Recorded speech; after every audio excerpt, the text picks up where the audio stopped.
RoamWiFi R10 Hotspot promises seamless global data in 170 plus countries, no SIM swaps, intelligent network selection, and all-day battery in your pocket.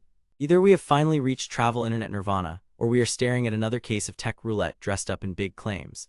Up to 10 devices connected at once, a built-in 10 GB bundle for the US, Canada, and Mexico, plus 1 GB global for 30 days, and a 4.3 Amazon rating at a price around $121.59 all sound criminally generous. But here is the thing: mobile networks are messy, roaming agreements are messier, and battery claims rarely survive real use. I spent 2 weeks testing the R10 across city streets, airports, and a quick hop over the border to see what is real. I have put the direct link to check current pricing in the description, but before you click anything, let me show you what I discovered after 2 weeks of testing. Here is what RoamWiFi says this little box will do. It delivers fast 4G LTE in 170 plus countries without contracts or SIM cards. It shares to up to 10 devices with smart carrier switching, so you always get the best signal. It is compact with long battery life, and it ships with 10 GB of North America data plus 1 GB global, valid for 30 days after activation. Sounds convenient, right? Key marketing promises: global seamless roaming, no SIM, no contract. Intelligent network selection across carriers. Up to 10 devices, stable high-speed internet. Long battery life in a pocketable shell. But here is where things get interesting. Reality check. They claim global seamless roaming. What you actually get is broad coverage that depends entirely on which local carriers they partner with in each country. Evidence: in major US cities, the R10 latched onto a strong LTE carrier and felt snappy for maps, socials, and video calls. In a suburban pocket and again near a resort corridor across the border, speeds dipped and latency spiked until a reboot forced a different tower. So, seamless most of the time, but not magic. That is not unique to RoamWiFi. Every cloud SIM hotspot lives and dies by local networks. They claim intelligent network selection. What you actually get is a virtual SIM platform that can switch among multiple partner carriers, but it does not constantly hop to the absolute best tower in real time. Here is why: frequent switching kills battery and can disrupt sessions. The device seems to pick a decent profile and stick until the signal degrades enough to trigger a change. The plot twist: sometimes it sticks too long. A quick power toggle or moving a block or two often improved performance more than waiting. They claim up to 10 devices with high-speed internet.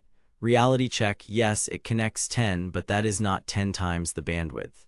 Your total pipe is still 1 LTE connection. Share it with a couple of laptops streaming and your phone backing up photos, and the pie slices get thin. Evidence: with 3 devices doing normal browsing and a video call, it held fine. Add a 4th doing cloud sync and the call quality took a hit. That is physics, not false advertising, but it is worth knowing. They claim long battery life. What you actually get is good, not infinite. Light use, emails, and maps felt like an easy full day. Hotspotting to several devices with video calls and map downloads trimmed that closer to a workday. Here is where it gets mathematically impossible. Any hotspot promising all-day heavy streaming on LTE is selling fairy dust. The R10 does respectably for its size, but heavy use will have you eyeing a power bank by late afternoon. They include 10 GB of North America data plus 1 GB global for 30 days. Sounds generous until you do the math. 10 gigs is fine for a week-long road trip of navigation, socials, and a few calls. 1 gig global is a welcome starter for landing day tasks, but it evaporates fast with video calling or maps caching. Once it is gone, you must buy more data via their app or site. Plans are flexible but not always the cheapest compared to a local SIM or an eSIM like Nomad or Airalo, especially if you are a single traveler with a modern phone.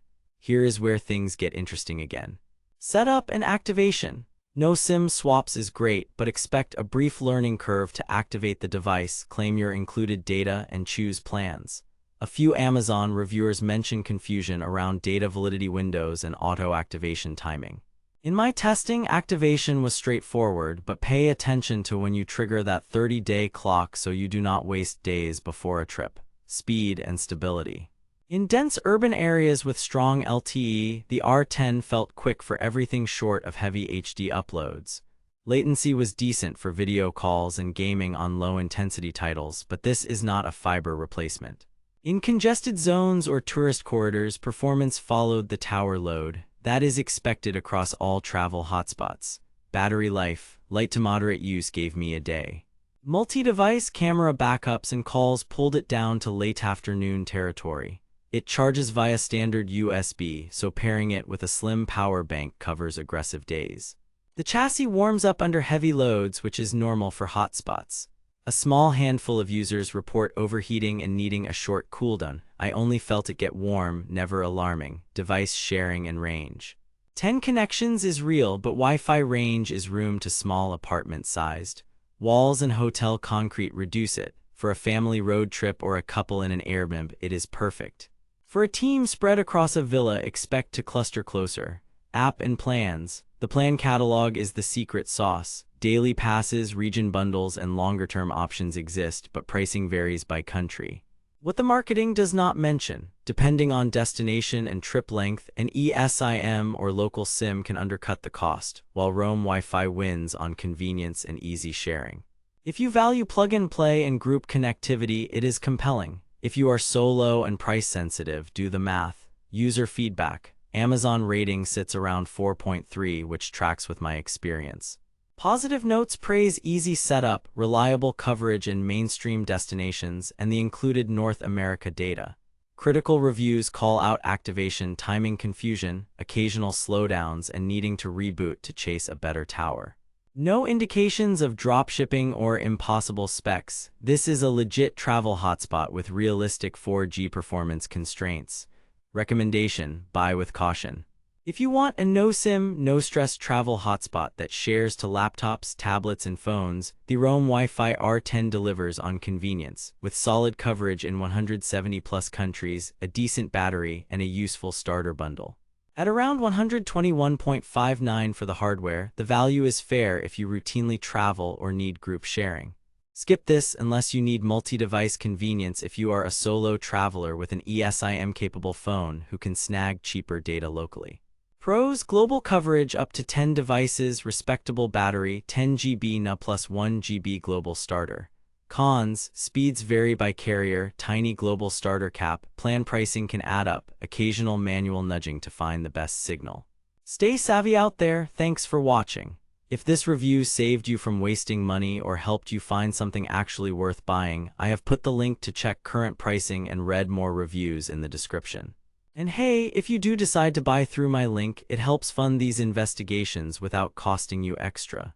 Drop your questions below, tell me where you are traveling next and which hotspot or eSIM you trust.